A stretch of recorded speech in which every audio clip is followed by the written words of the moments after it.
Friends, welcome to Parliament Square to our second March Against Antisemitism.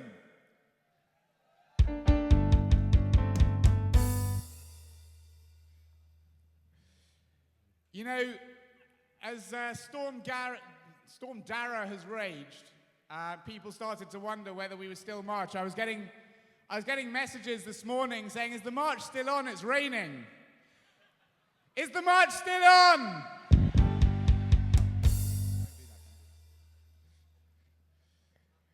We've had some contentious public debates, as people know, with the Met. There was speculation we might have to take it further and go to the Met office.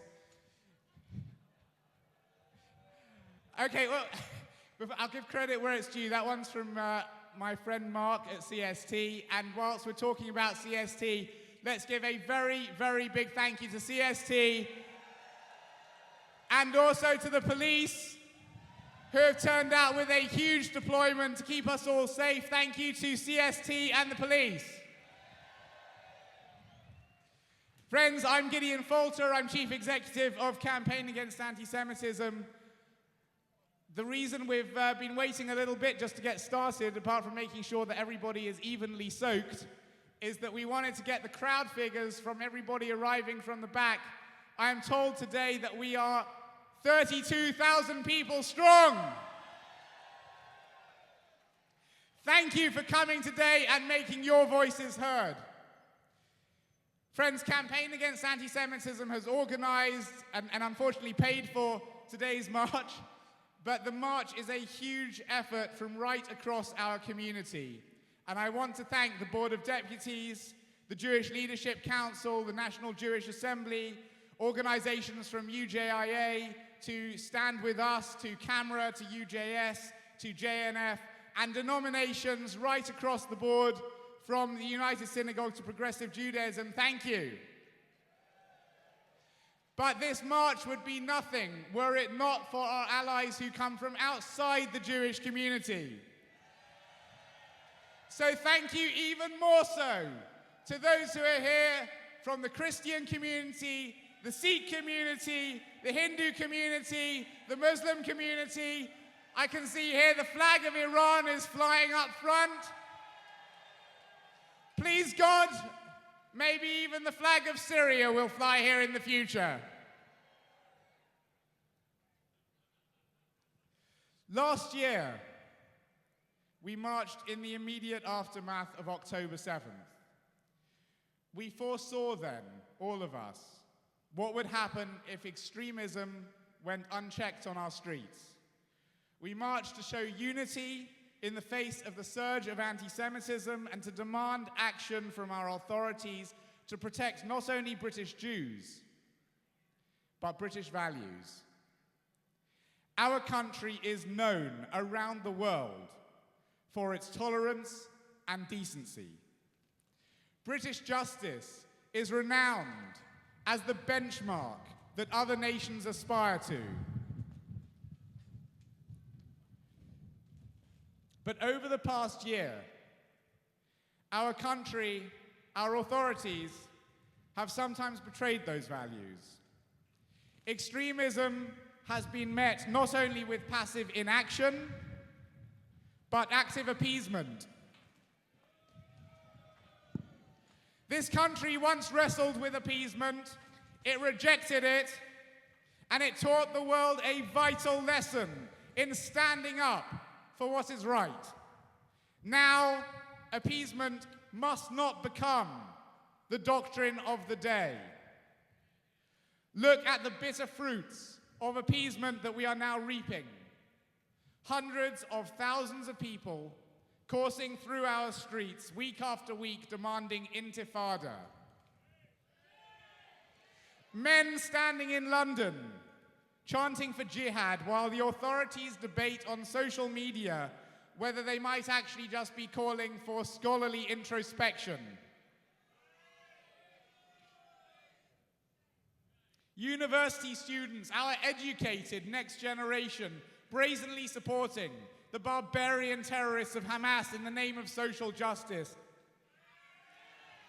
police officers tackling a British Iranian, I think I can see him here today, who had the temerity to hold a sign denouncing Hamas, quite literally stating the law of the land, saying that Hamas are terrorists, wrestling him to the ground, removing him in case he offended a Hamas sympathizer. Friends, from Amsterdam to Australia, the drumbeat is growing louder and faster. A pogrom, a synagogue set ablaze. When they call to globalize the Intifada, this is what they are calling for. This is what Intifada looks like. Those who say that we must permit these extremists to have their way are saying that here in Britain we must bow to the loudest, most thuggish mob and must curtail the rights of the law-abiding majority. And why? Because they say they're making a real difference in the world, so I ask. Have they made a real difference in the world? Have they saved anyone?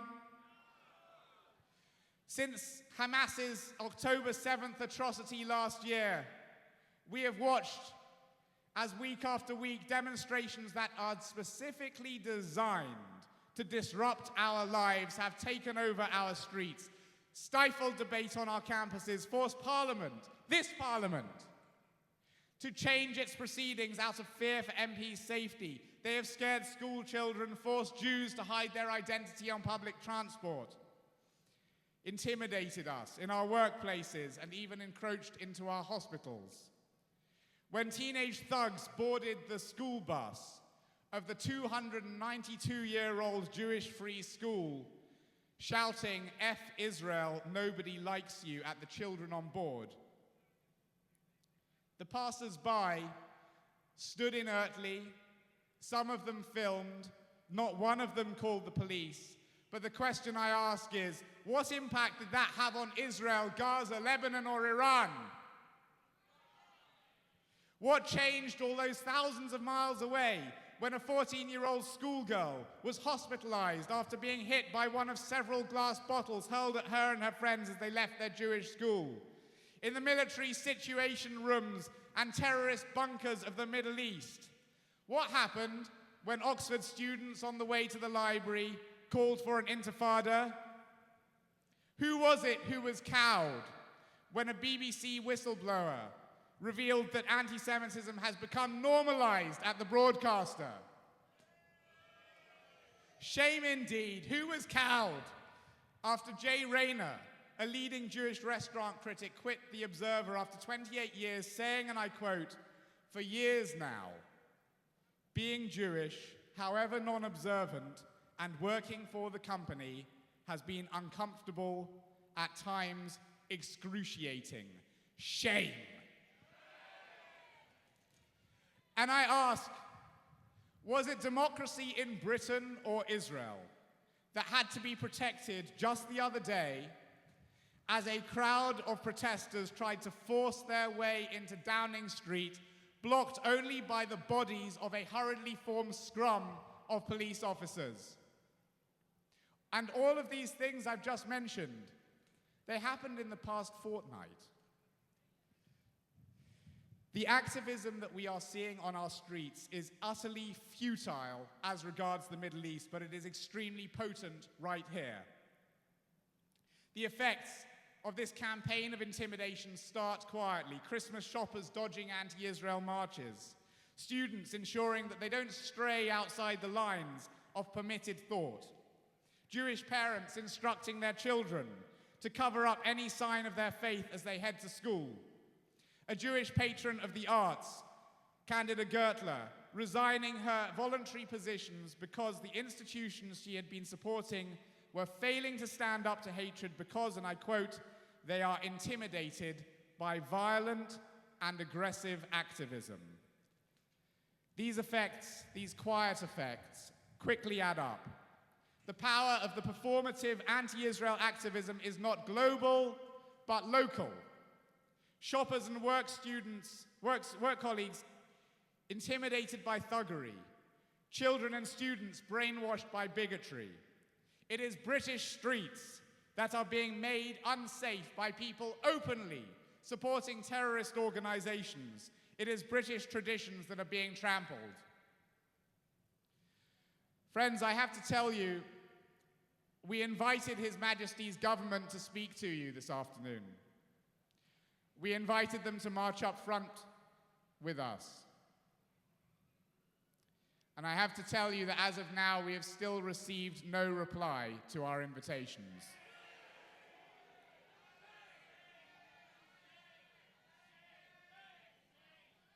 Two governments have now dragged their feet on anti-Semitism since October 7th. The fight against anti-Semitism puts Jews on the front line of the battle for the future, not of Jews, but of the West. It is a long front line. It has many flashpoints, but should any part of it fail, the entire defense fails. We owe it to future generations to raise our voices as we are doing today against this tide of extremism and bigotry. We must reject appeasement so that we might bequeath to the future generations the bright future that was once ours. Last year, we gathered to say that we are one united kingdom, united against anti-Semitism. Today, we have a warning to the authorities. Act against hate before it's too late. Act against hate before it's too late.